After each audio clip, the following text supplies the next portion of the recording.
한국명학기술대원의 남문원입니다. 저는 원래는 저도 전공이 컴퓨터를 전공을 했는데 4차 산업이라는 이 혁명에 대해서 말이 나오기 시작한 시점, 한 불과 4, 5년 전부터 이런 사업을 좀 진행을 하면서 그동안 교육사업을 진행을 하다가 교육사업 한계를 느끼다 보니까 아마 이렇게 주식회사를 만들고 그에 대해서 사업을 하고 일단 3년을 넘겼기 때문에 이제 새싹기업은 아니라고 볼 수 있습니다. 매출이 얼마나 올라왔는지 모르겠지만. 근데 지금 앞전에도 계속 저희들이 4차 산업혁명이고 오늘 아침에도 제가 다른 데 가서 4차 산업혁명에 대해서 이야기를 하고 왔는데 4차 산업에 대해서 우리가 한번 생각을 해볼 것 같으면은 앞에 계속 이야기했던 말들이 반복이 됩니다. 1차, 2차, 3차 산업을 무시하고 하자는 게 아니거든요. 1차 산업이나 2차 산업, 3차 산업에서 1차 산업에서 제시한 전기, 그 다음에 2차 산업의 전기, 3차 산업에서 정보 이런 컴퓨터 네트워크가 흘러온 이 마당에 4차 산업혁명이라는 말을 붙인 혁명은 일어나긴 않고 있습니다. 지금 현재. 왜 그러냐면 4차 산업은 지금 이제 진행형에 있거든요. 우리 일자리라든지 모든 이공계라든지 산업의 책임을 지는 사람들이 어떠한 부분에 대해서 전 세계 공황이 오다 보니까 경제 침체가 일어나고 이렇다 보니까 경제학자적인 논리에서 이제 다보스 포럼에서 4차 산업혁명이라는 걸 만들자. 이미 산업에서는 더 이상 매개체가 없다는 거죠. 전기라든지 컴퓨터라든지 정보가 네트워킹이 되지 않기 때문에 너가 못 만들으니까 경제를 살리기 위해서 4차 산업의 혁명에 대해서는 융합이라는 타이틀을 갖다 붙이는 거죠. 그래서 융합이라는 타이틀을 갖다 붙이다 보니까 지금 현재 4차 산업혁명은 진행형입니다. 아직 걸음마도 못된 그런 상황입니다.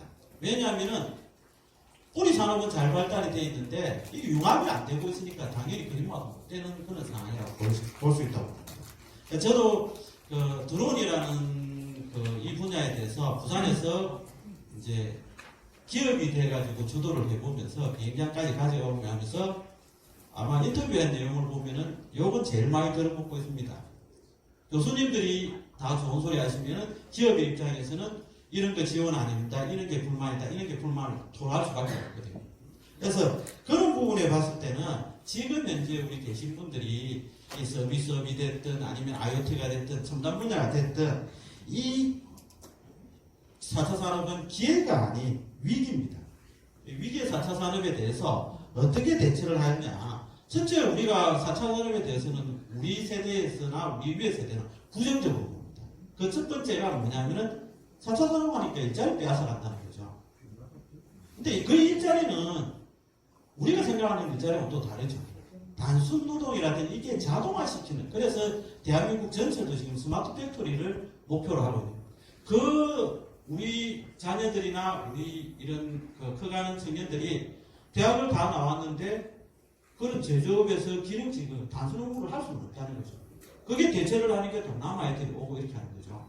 그렇게 하다 보니까 1차 산업혁명부터 4차 산업혁명까지는 배제를 하자는 건 아닙니다. 절대. 그래서 이 인식이 좀 변화가 돼야 되는데 시대가 발전하면 사람의 필요성은 점점 줄어들게 됩니다. 그러면 요즘에 와서 우리 부모님 세대나 아마 우리 세대까지도 여기서 같은 레벨로 간다면 4차 산업혁명에서 요구할 게 뭐냐? 아닙니다. 우리는 워라밸이라는 말을 많이 들었습니다. 워킹, 라이프 밸런스라는 거예요. 부모님 세대나 저희 세대는 그걸 어떻게 하냐면 일 열심히 했으니까 그 라이프를 보장받는 걸 노후라는 것을 내세웁니다. 근데 지금 청년들은 그 노후에 대해서 걱정을 안 합니다. 4일, 5일 열심히 일하고 나머지 라이프를 즐기는 거죠. 그러면 거기에 대해서 인식 차이는 너무 많이 난다는 거죠. 그러다 보니까 우리가 책임을 지고 가리키고 또는 일자리를 창출하고 연결을 시켜줬을 때 기업에서나 아니면은 중개 역할을 잘 못한다는 거죠. 왜 젊은 사람들의 그런 시대의 흐름의 변화를 읽지를 못하는데 과연 이 젊은 사람들이 좋은 자리 취업시켜줬다고 1년 만에 그만둔다, 1년 안에 그만둔다, 이걸 뭘 할 수는 없다는 거죠. 그러면 이거에 대해서 어떻게 대체를 하느냐 하면 4차 산업혁명에 대해서 산업이라고 이야기하지만 주체가 없는 거에 대해서 답을 찾을 수는 없지 않습니까? 그렇기 때문에 자기가 하고 있는 가장 좋은 일에 대해서 융합을 시킨다고 하면은 기업의 입장에서 봤을 때는 이 기업에서 요구만 하는 것이 아니고 기업의 입장에서 보면 이 위기를 기회로 잡아야 된다는 거죠. 이제 시작이니까. 이 기회를 어떻게 잡으려고 하냐면은 12개의 과제가 나와 있습니다. 4차 산업에 관련되어 있어요. 자동차 나와 있잖아요. 근데 자동차에서 자율주도 자동차를 이야기를 하는 거고, 에너지가 이때까지 2차 산업혁명에서부터 전기가 주가 되고 왔는데 그 전기를 생산하는 게 석유가 됐고 이런 게 되다 보니까 다시 결국은 환경이나 안전에 의해서 다시 전기로 돌아오는 시점으로 돌아와 있다. 결국은 2차 산업혁명도 해결을 못했는데 4차 산업혁명을 못하고 있다. 그런 부분에서 이제 이 경제라는 부분에서 일자리라는 게 계속해서 이제 언밸런스하게 움직이는 거죠. 그런 움직이는 걸 보았을 때 실제로 우리나라가 이제 정부가 주도를 하고 있다고 이렇게 자꾸 정부에 그걸 하는데 정부에서는 그런 정책이라든지 그런 투자되는 부분에 대한 그 비용을 정당하게 집행을 할 수 있는 그런 부분이 돼야 되고, 여기에 대해서 우리가 받아들여야 되는 국외 정강 프로젝트라든지 이런 거 보면 전혀 동떨어져 있습니다. 인공지능 우리하고 아무 상관없거든요. 근데 왜 인공지능을 따라가야 되느냐 하면은 소프트뱅크에 손정희 회장이 와서 문재인 대통령하고 독대를 하면서까지 외친 게 인공지능을 3번을 외쳤습니다.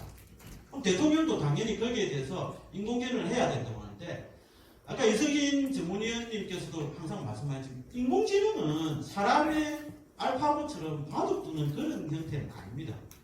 산업과 우리가 라이프로 같이 이루어져야 되기 때문에 여기에 대해서 가장 중요한 것은 데이터입니다. 데이터가 모이면 정보가 되고, 정보가 모이면 빅데이터가 되고, 이 빅데이터를 응용을 하면 인공지능이 되는 이것들을 가지고 있는데 데이터 없이 인공지능이 나올 수는 없다는 거죠. 그런 기반을 잘 가져가는 그런 우리의 시스템이 구축이 돼야 됩니다. 그리고 자율주행차 이렇게 하는데 부산에는 대기업이 없습니다. 안정된 제조 기반의 대기업이 없습니다. 물론 삼성이 있다는데 지금 현재 우리 부산이나 우리나라 주도 움직이는 게 아니거든요. 쟤들은 그냥 자동차를 생산할 뿐이지 거기에 대한 무인 자동차라든지 이런 시스템을 구축하는 것은 사실은 생각만 가지고 있는 형태밖에 안 됩니다. 우리나라에서 IT 기업들이 SK나 LG 통신기업들이 주축이 돼가지고 이렇게 하는데 그 회사에서 지금 현재 자율주행차를 만들어가지고 그 시범을 보이는데 200m 가는데 50번 위반을 했답니다. 그건 잘못된 거죠. 그런데 우리나라가 될 수 없는 그 형태는 지금 해양 이제 클러스터라든지 이런 쪽에서는 해양이 아니고 우주까지도 이렇게 보는 그런 시스템을 가지고 우리나라 인공위성도 제대로 없는데 GPS가 기반이 안 돼 있는데 그걸 가지고 무슨 자율주행차를 만든다는 이런 얼토당토하는, 그리고 이런 그 자율주행차가 센서에 기반이 움직인다. 사람의 센서 오감을 따라올 수 있는 그런 기반이 없거든요. 그래서 그런 부분을 한 단계 한 단계 이렇게 우리가 잡을 수 있는 그런 형태로 가야 되는 게 정말 4차 산업혁명에 맞지 않나 이런 생각이 들고요. 그러면 과연 앞으로 대비는 어떻게 할 것인가? 사실 이게 손에 잡히는 게 없으니까 다소 막연합니다. 막연한데 여기서는 이제 개인과 기업의 입장에서는 어떻게 말하냐면은 이런 뿌리 산업이나 이런 게 잘 되어 있는 대학을 가져갈 수 있는 협력을 통한 그런 직무 역량 강화를 가지고, 그 다음에 일자리 창출이라는 부분에 대해서는 지금 현재는 유연하게 대처해야 됩니다. 어떤 분이 일자리를 만들어낼 수 있겠습니까? 나라님도 만들어냈습니다. 이런 일자리를 만들어낼 때 이 지식산업을 가지고 우리가 할 수 있는 청년들의 가장 큰 무기는 자기 생각을 지식산업화시켜 특허를 만들어가지고 창업을 하게 되면 절대 망하지 않습니다. 자기 좋은 무기가 있는데 망할 이유가 없다는 거죠. 그런데 그 지식 특허를 하나 받기 위해서 지식산업을 하기 위해서는 적어도 논문 이상의 자료 수집과 그 자료 분석과 앞으로 나갈 부분이 나와야 된다는 거죠. 그래서 이 창업이라는 부분도 단순 퍼주기식, 사실 지금 현재 창업이라 생각하면은 창업 이꼬르는 음식점입니다. 부산에서도 만들어 놓은 그 백종원시가 나쁘다는 게 아니고 창업을 하게 되면 다 요식업으로 간다는 그런 거예요. 그 요식업에서도 얼마만큼의 노력이 필요하고 그 다음에 자기가 이제 시장 경제 구색이 필요하고 다 필요하다는 게 나와줘야 된다는 거죠.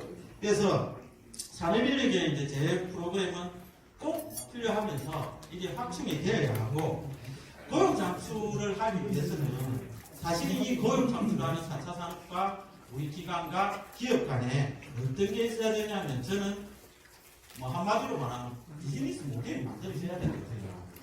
그래서 그 비즈니스 모델을 부산형 비즈니스 모델을 만들어 가지고 그걸 계획을 잡고 그걸 설계를 하고 거기에 대한 개발을 하고 투자를 했을 때 부산만에서 할 수 있는 부산은 다른 도시나 다른 외국하고 좀 다르잖아요. 해양을 끼고 있는데 실제로 아까 말씀하신 저도 청량년 훈련을 하고 있지만 해양과 관련된 청량년 훈련은 눈치껏 찾아볼 수도 없거든요. 이 좋은 자원을 다 놓치고 있다. 그래서 이런 형태에 대해서는 부산형 비즈니스 모델과 거기에 대한 개발과 투자를 해야 된다는 게 제 작은 생각이었습니다. 이상입니다. 네, 감사합니다. 아마 4차 산업의 연계하고 직접 기업을 운영해본 그 전지에서 아주 핵심적인 말씀을 많이 해주셨습니다. 그런데 지금 혹시 그 부산형 비즈니스 모델을 만들어야 된다라고 이렇게 말씀을 하시는데 그러면 주체가 누가 만들어야 된다고 생각하세요? 지금 아까도 언급이 됐는데 부산에는 이게 크게 나오는 산업단지가 지금 있습니다. 아까 스마트 시티 같은 경우에는 에코델타 시티라든지 그리고 이제 해양 쪽에서는 이제 동삼지구에 지금 마련되어 있고 오늘도 제가 갔다 왔지만은 제이센텀이라든지 근데 새로운 이런 산업단지를 만드는데 4차 산업혁명이 들어가야 되는데 그런 혁명에서는 사실은 그림을 그릴 수밖에 없거든요. 스케치밖에 못한다는 거죠. 근데 당장 부산에서 해결할 수 없는 산업단지가 있습니다. 실패한 센텀단지라든지 그리고 노후화되어 있는 사상단지라든지 그 옛날에 뭐 피역이라든지 이런 쪽에 더 노후화되어 있는 신경장애 무지개 공단이라든지 이런 부분에 대해서 현대화를 시키는데 어떻게 매칭을 시켜가야 되느냐인데 사실은 공단을 조성하고 분양하는 데는 전부 다 솔직히 말씀드리면 땅 장사밖에 안 하거든요. 근데 구로공단이 성공한 가장 큰 이유는 뭐냐면 미국의 실리콘밸리처럼 만들겠다. 그 노후화된 걸. 그러면은 그 공단에서는 이 산악관이 움직이는 컨트롤 타워가 있어가지고 전략적으로 개발을 한다는 거죠. 지원을 해주고. 지금 현재 우리 이 산업단지가 구성되어 있는 데는 아무거나 받습니다. 받아놓고 거기서 클러스터를 구축하고 뭐 네트워크를 구축한다는 것은 연관성이 없기 때문에 전혀 좀 납부된 그런 산업으로 계속 갈 수 있다는 그런 얘기입니다. 그래서 제가 좀 비즈니스 모델을 만든다고 하면은 거기에 또 제안을 하는 뭐 기술혁신센터라든지 이런 게 중점이 돼야 된다는 그런 생각입니다. 예, 감사합니다. 저도 동감하는 부분 중에 하나가 우리 좀 잘 아시다시피 백종원 씨나 또는 요식업을 우리가 신앙하는 것이 아니고 실제 카페가 굉장히 지금 많이 흥행하고 있지 않습니까? 그래서 저는 그걸 보면서 잠깐씩 느끼는 것이 이러다가 우리 오래된 공장들을 전부 다 카페 되는 거 아닌가. 또 하다못해 모욕탕마저도 전부 다 카페를 내놔하고 있는데 그래서 거기에 지금 우리 뿌리 산업을 과연 해치는 건 아닌가 하는 그런 우려도 좀 하고 있긴 있습니다. 우리 토론자 패널에서 시간을 너무 많이 써서 대단히 죄송합니다. 지금으로부터 프로와의 질문을 좀 받도록 그렇게 하도록 하겠습니다. 어떤 질문이라도 좋습니다. 지금 편하게 질문해 주시고 혹시 어떤 특별한 어떤 패널 지정해서 질문해 주셔도 좋고 그냥 질문해 주셔도 좋습니다. 그냥 질문하시면 제가 적절하게 질문에 답변할 분을 배정하도록 하겠습니다. 프로의 질문 받도록 하겠습니다.